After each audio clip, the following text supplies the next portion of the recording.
accepted.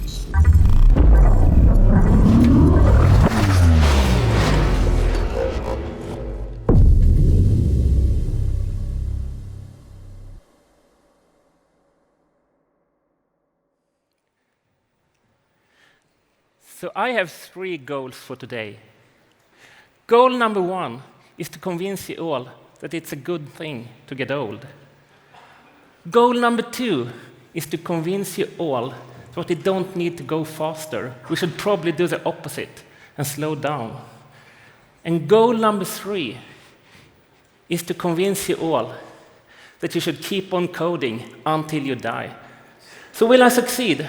I guess we will have the answer to that question in about 45 minutes. So I'm Tobias Modig, a consultant at Ceteris in Stockholm, currently acting as a developer coach, and this is Get Old, Go Slow, Write Code. So it's actually my first time here at the Devoxx Poland. It has been a great conference so far, but to be honest, I think I have got one of the hardest job on the conference. I mean, entering the stage right after Wenkat, that is more or less like replacing Lewandowski in the national team, right? So I will do my best to not spoil your overall experience, but let's see. So I will have some kind of interaction with you in the audience as well, so I will use an online poll. You can already now enter etc.ch/D Z38. We just use that QR code, so etc.ch/D Z38. So that link will come back a few more times, so no worries if you don't manage to grab it now. But let's start with the aging. And I start by quoting myself from the talk description. So turning old as a developer is hard. It is hard to stay relevant, hard to keep up with the competition of newcomers, and hard to know all of those new frameworks, tools, languages, and practices. So 20 years ago, I worked at this big transportation company back in Stockholm, and we were about 15 developers that were placed in this big room. But in that room, there were also 2 odd fishes, 2 grumpy old men sitting in one of the corners. And one of them actually coughed so loud, so every one of us, we took shelter under the desks each time, hiding from what we thought was the World War III or an earthquake or something. And those 2 men, they worked at a different system. It was some kind of maintenance system, I think. And I think the programming language was something like Fortran. At least it couldn't have been C, because both of them lacked, those big C developer beards. And the UI, that was really old-fashioned, taken straight out of war games, if you have seen that old movie from the 80s. But one day, suddenly, they were gone. The system was replaced. They had become irrelevant, like dinosaurs from a past time. And for me, those 2 old men, they have in some way been the definition of getting old as a developer for me. Getting old, not just in actual age, but also in technique. But still, I do admire those 2 old men, because they kept on coding until the bitter end. But back to the main question. What is old? So I will bump that question back to you. So now it's time to pick up those devices or whatever you got and go to etc.ch/D Z38. We just use a QR code. So etc.ch/D Z38.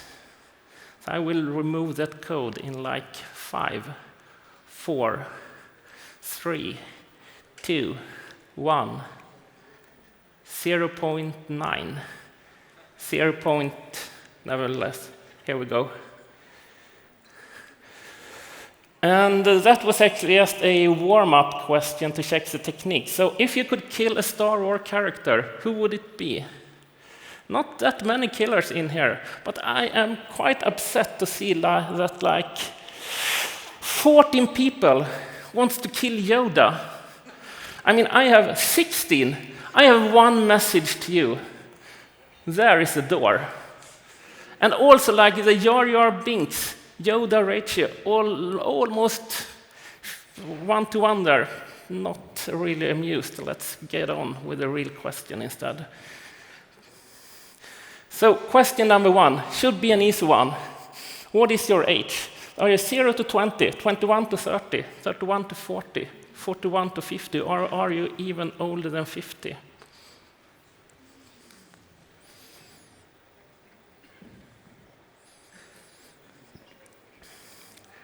So guess we're running out of answers here, so let's jump to the next one.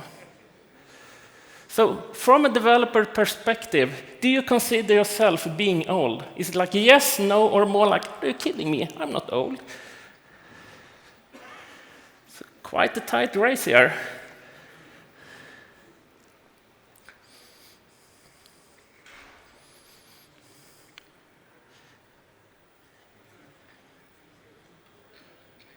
So, final question for now. From a developer perspective, what do you consider being old? Is it when you reach 20, or when you reach 30, 40, or is it when you be like 50 or above? Or are you more that kind of person that thinks that everyone older than you are old, but you will never get there yourself? Then you should go for the your age plus 1. Or is it more like age is a mental thing, not a physical one? So I guess we can conclude that most of the people in this room think that age is more a mental thing.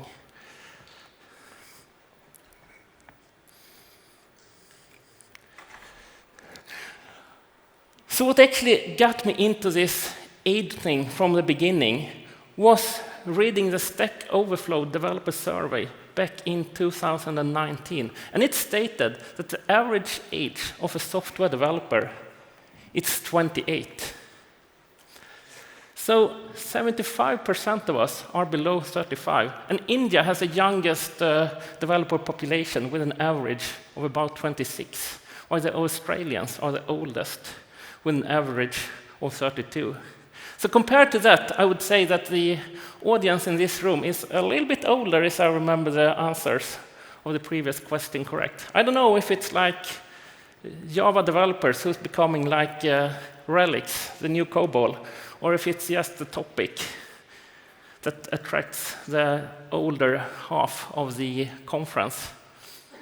Nevertheless, age 28, to me that sounded quite young, so I actually cross-checked it with a few more sources, and give and take one or few years, it was more or less the same. So I started to compare it to other professions, just to find out, are we like unique as developer with this kind of average age? So I started to compare us with teachers. So what is the average age of a teacher? And it turned out to be the meaning of life. For you who knows your hitchhiking, it's 42. They beat us with like 15 years. That is an enormous difference. And how about medical doctors? Well, no surprise there. They are even older with an average of 51. Project managers.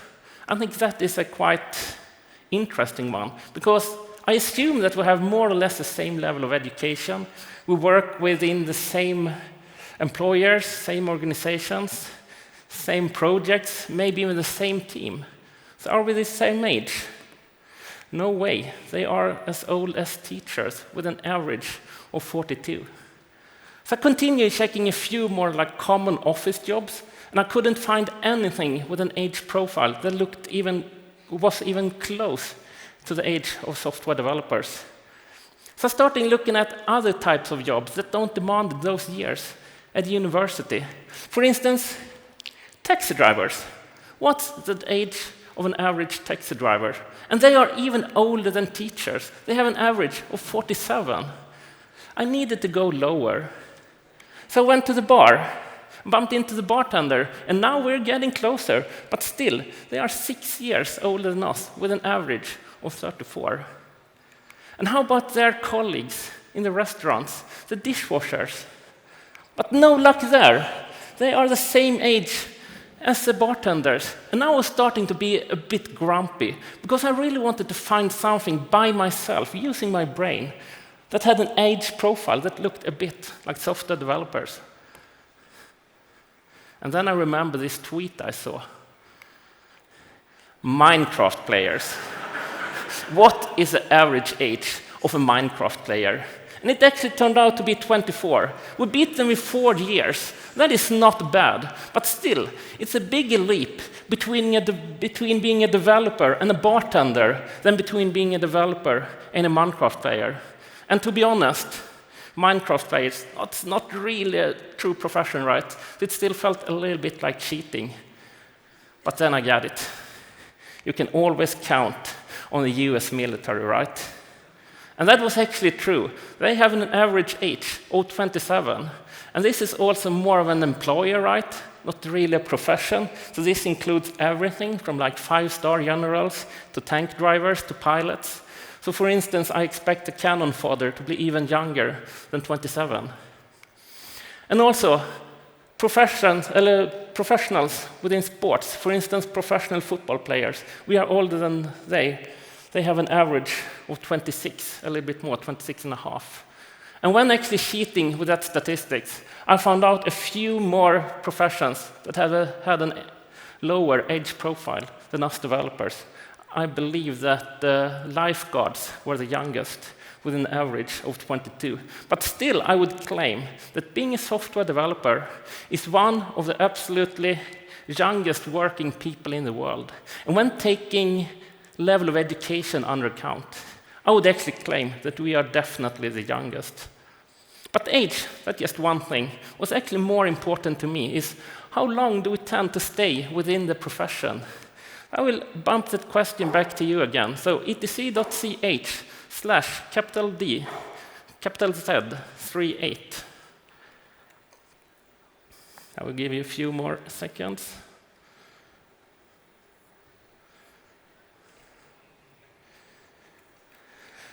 So question number 1, how many years of experience as a professional software developer do you have? Is it less than 2, 2 to 5, 6 to 10, 11 to 15, 16 to 20, or do you have even more than 20 years of experience?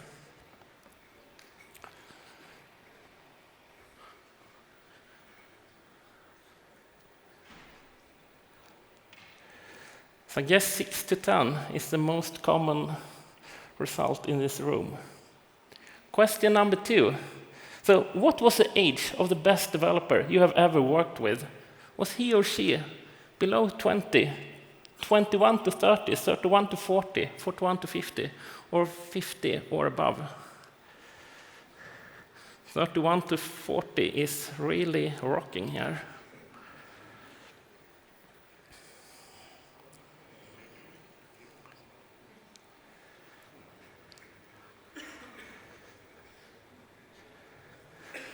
So final question for now. If you take a wild guess, how many years do you think you will continue being a software developer?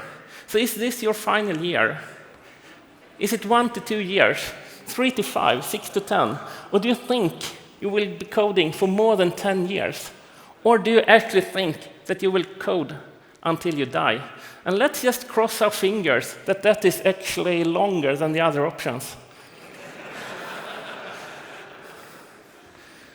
So I'm glad when I see this. We have a bunch of coders in the room. So once again, when seeing the result from the previous polls there, I would say that this audience is a little bit more experienced than the rest of the world, because the expected number of years to stay as a software developer, that is 8. And I would say that that is not good. I think that we are replacing the developer tribe way too often, throwing competence right at the scrapyard. So why does this happen? Why do developers quit? Do you have any idea? Are people like using being a developer as some kind of like bouncing pad towards other professions? Or are we scaring them away? Once again, use your phones. I guess you know the drill now, so there we go. What do you think will make you quit as a developer? Do you think that you will be burned out? Or do you think you will get a promotion, changing role? Or will you continue coding until retirement? Or do you think you will lose your spark? It is not fun to code anymore. Or do you think it has something to do with like aging? It's hard to keep up when you're getting old. Or are you more that kind of person that aiming at winning at the lottery? So just get that lottery ticket, and then you will be off to Bahamas and don't write any more lines of code. Or do you have some other kind of reason?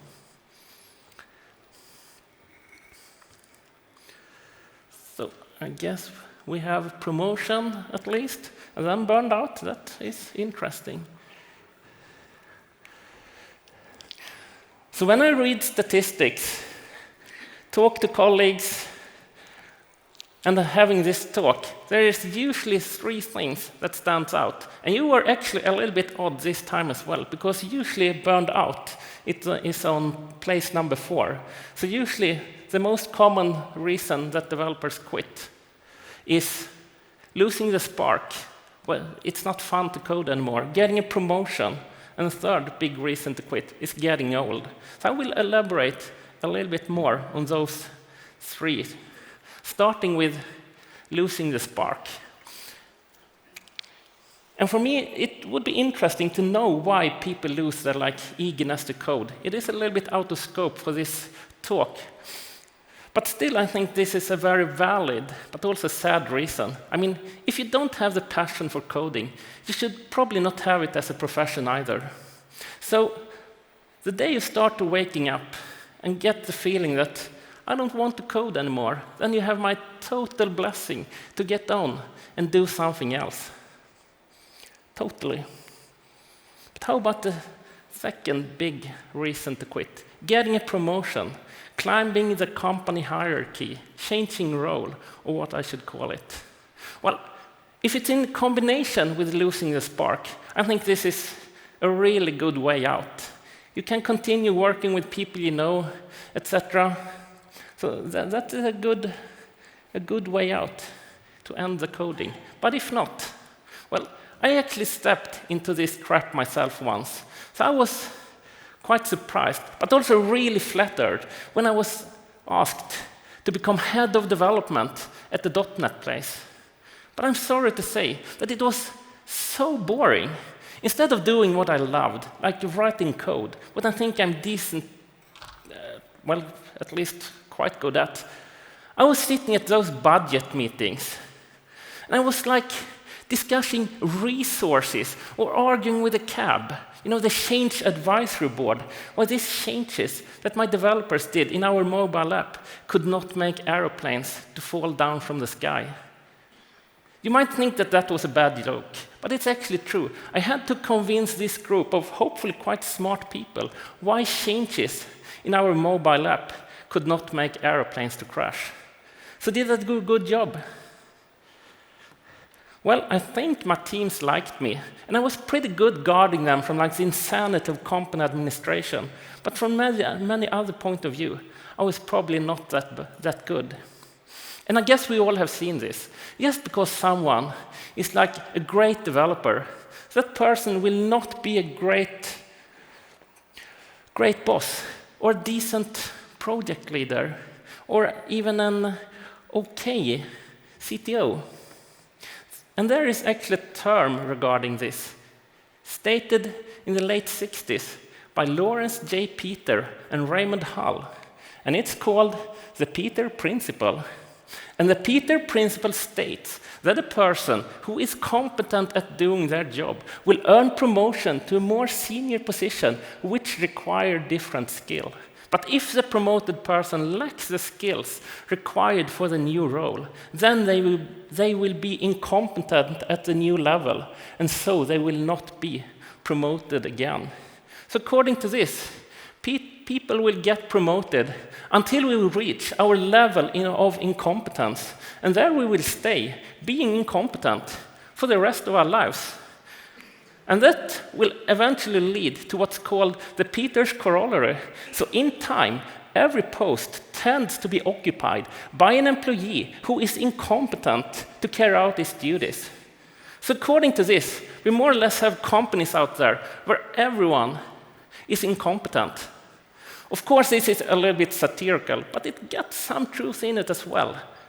And there, for me, we have the expected software developer lifecycle, where we start as a junior developer, then we should move on and be a real developer. And after that, we should probably move on and be a team lead. And someone will probably try to push us into a project leader role, and maybe become a manager. And finally, a few of us might reach nirvana and become some kind of C-level manager. For me, that's mostly moving people from being competent to being incompetent. So we have known this for 50 years, and still this is one of the most common reasons for developers to quit. There are even courses in moving from developer to manager. I think this is whacked. I think we really need to address this. There must be ways to make a career and keep on coding. The only career change can't be being a manager. So please, any manager seeing this, could you please stop trying to transform your 10x developers into 0.4x administrators? Instead, give them a decent salary, reward them continuously, and let them keep on doing what they do best, writing code. And for you developers, don't think about changing role.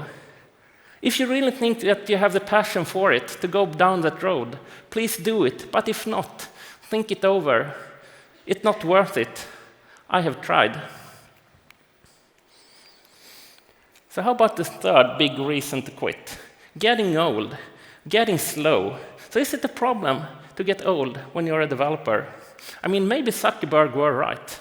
Young people are just smarter. Well, I might be biased here, but I would say that Zuckerberg is wrong. I mean, Newton, he was 44 when he published the Principia, and Röntgen was about the same age when he discovered the X-ray. And if you take a look at most Nobel Prize winners these days, they look more like American presidential candidates than the developers, right? I don't think it's like the smartness is floating out of our body when we get old. But still, if you're an oldie, I would anyway say that we should try to stay relevant. Don't paint yourself into that corner like the old man that used to cough at my previous place. So try to keep your competence growing and don't niche yourself too much. But how about the slowness? Is it a problem to get slow? I would actually say that it's the opposite. Slow is good. We need to slow down. In one of my older talks, I quickly mentioned that I think that we should slow down as software developers. And I started to Google it a little bit more and found out that way smarter people than me had more or less the same ideas. For instance, the TDD guru, J.B. Rainsberger, worried that TDD will slow down your programmers. Don't. They probably need slowing down. Or this one, also from JB. Sooner, not faster. Slow down to avoid making rash commitments. Lemmy, the iOS hacker, so going fast without control could be the biggest enemy of software development. Still not convinced. Joshua Karyevsky, father of modern agile. So we slow down in order to gain better balance and control. Ultimately, this kind of slowing down helps us speed up. Slow is smooth, and smooth is fast. So what is speed? What is fast? What do I mean by slowing down? Well, I believe that too many people mix up rushing with speed. They expect us developers to be like Usain Bolt. Usain Bolt, the fastest man on earth, on the 100 meters. But what they forget is that software development, it is not a 100 meters dash. It's a marathon. Still, we are expected to behave as Usain Bolt, running as fast as we can for 100 meters. But when we reach the goal line, we are asked to run 100 meters more, over and over and over again. We should not be Usain Bolt. We should be Ricardo Abad. So let me tell you the story of Ricardo Abad. So he's from the city of Tafalla in Spain. And on the 1st October 2010, he ran a marathon. And on the 2nd October 2010, he ran another marathon. And so he continued for 607 consecutive days, running one marathon a day for more than 1.5 years. And what's even more impressive is that he continued working shift at the local factory at the same time. So if he worked nights or in the morning, he ran in the afternoon. And if he worked in the afternoon, he ran in the morning. And I believe that that is the mentality we should have as software developers. We need to slow down and find the sustainable pace, the pace that we can keep on having for week after week, month after month, year after year. So why are we still doing this kind of rushing? Well, I would say that it's probably a combination of many things, like deadlines. To me, deadlines are usually poison. It's some kind of like random date that someone guesstimated for a long time ago, and suddenly it transformed into be a truth that we need to stick to. But I actually think I managed to do this right, at least once. At that time, I was doing a gig as a system architect at a Swedish tax agency. So me and my team, we were responsible for the login and the identification of users at the tax agency. And for those of you who don't know the Swedish tax agency, they have this really strict deadline once a year in March. And that is because everything there circles around the yearly incomes tax declaration, where like 6.3 million truly unique users use their services for a few weeks. And 6.3 million in Sweden, that is like 80% of the Swedish population above 18. So what we needed to do was to replace an old, obsolete solution with a brand new one. And this was a big job. So we needed new software, we needed new hardware, and of course, a whole lot of development. But after a while, we felt that that deadline in March, that was starting to feel tough.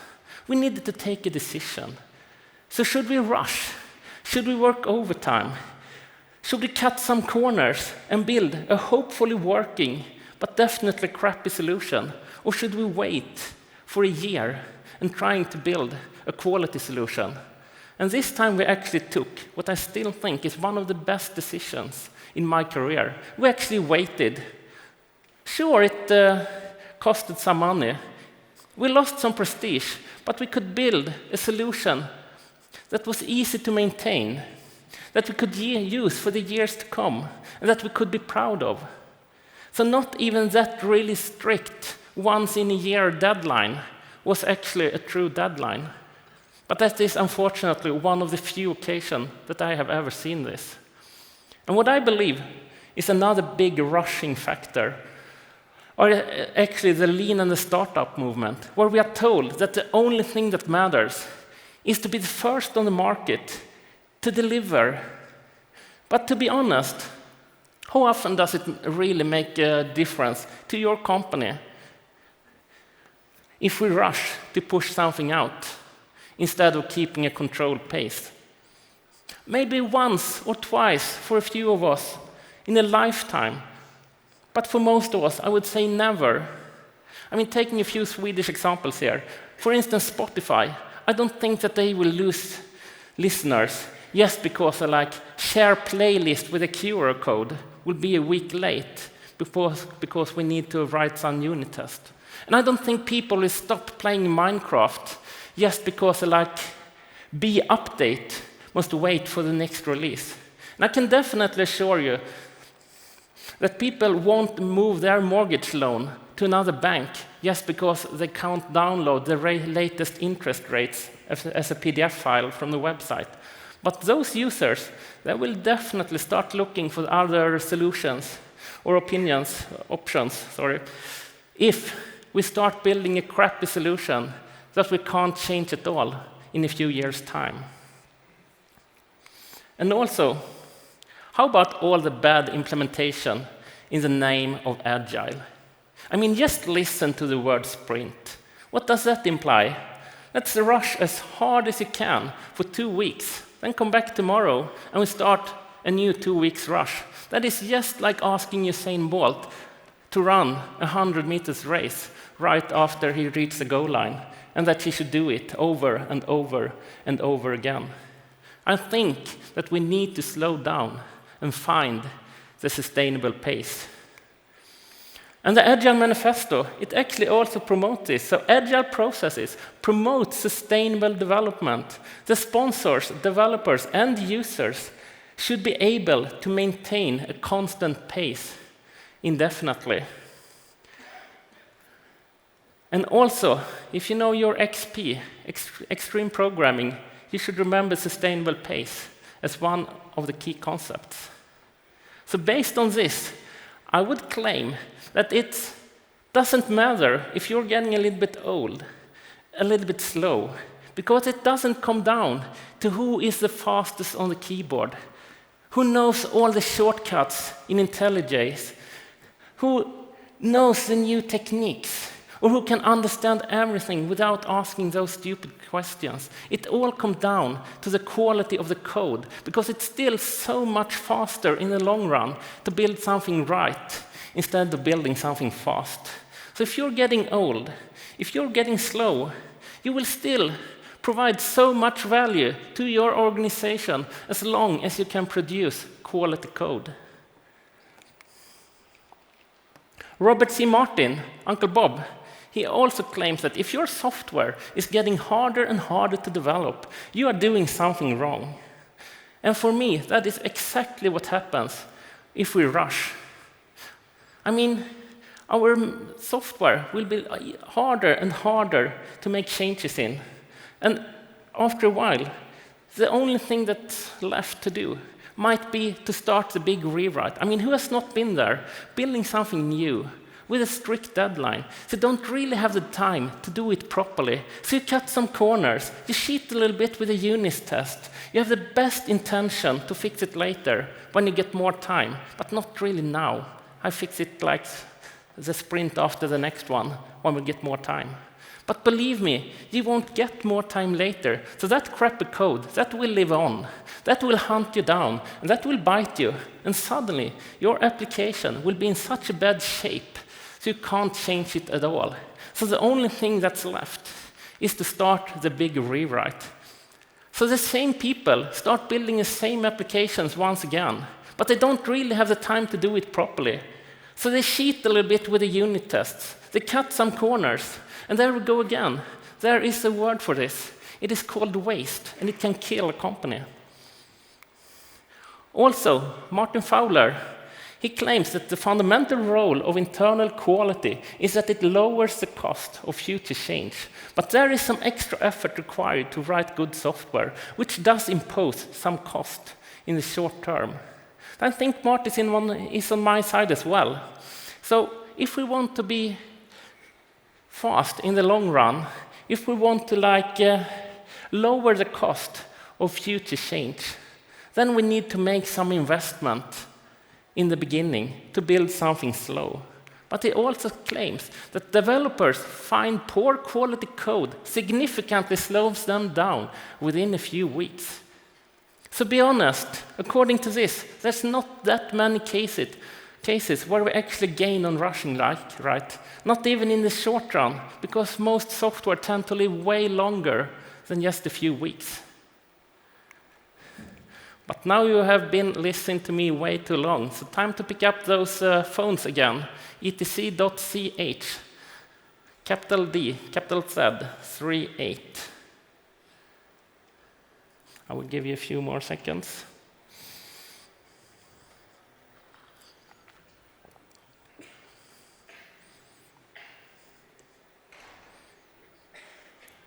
So, how often do you feel stressed about deadline? Is it all the time, often, almost never, or never?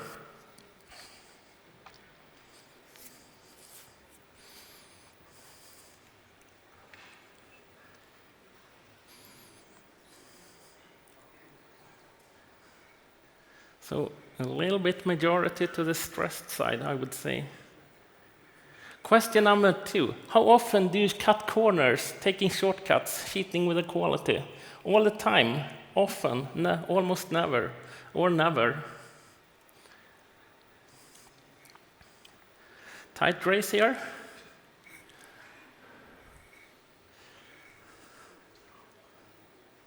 Ooh. Come on!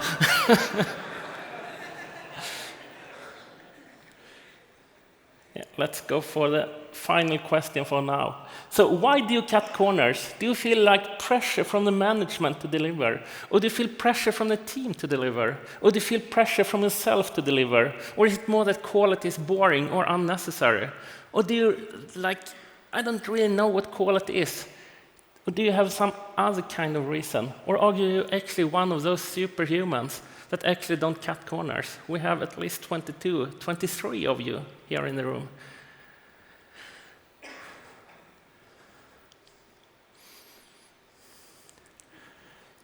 So quite even here between the management pressure and the own pressure.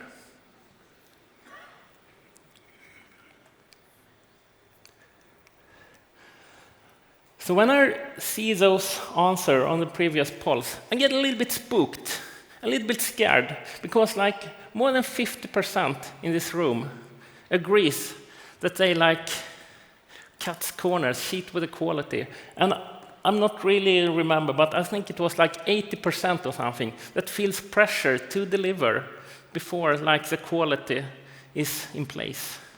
And I believe that the cure for this is to slow down. The cure is to start focusing on speed and start focusing on quality. We need to slow down and find the sustainable pace.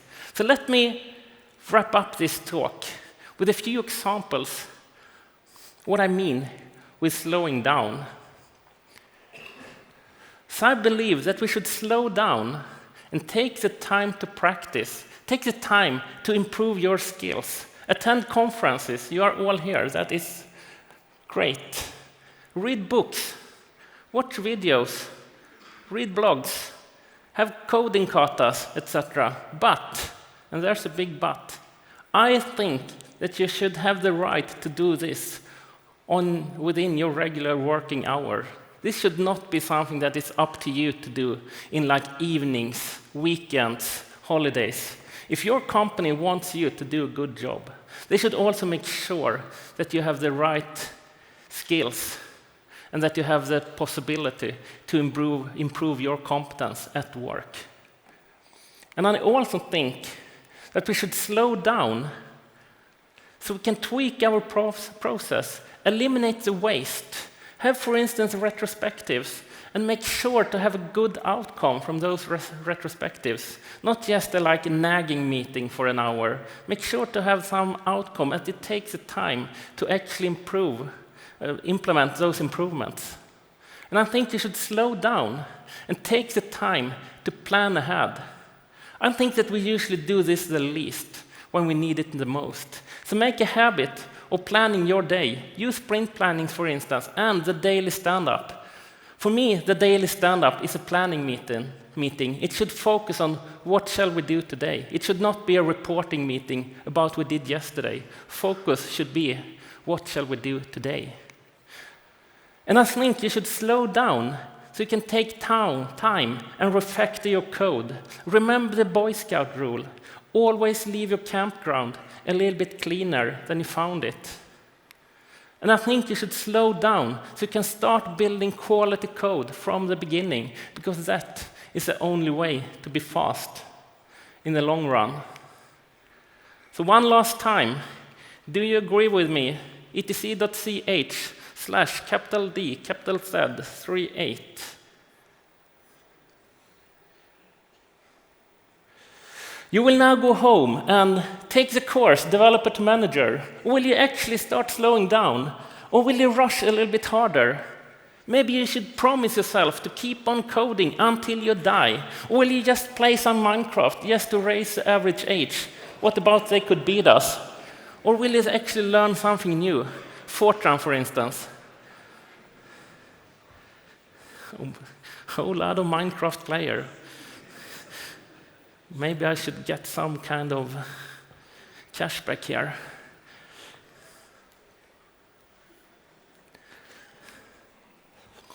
So just some final words to all you developers who probably will stop being a developer in the next few years. Please think this over. Beware of the Peter principle and stay with your passion. And for you, those of you who are worried about getting old, don't mind. You are not growing old, you are growing up. Take advantage of that. Make those gray hair your biggest assets and let the rest slow down together with you. Thank you.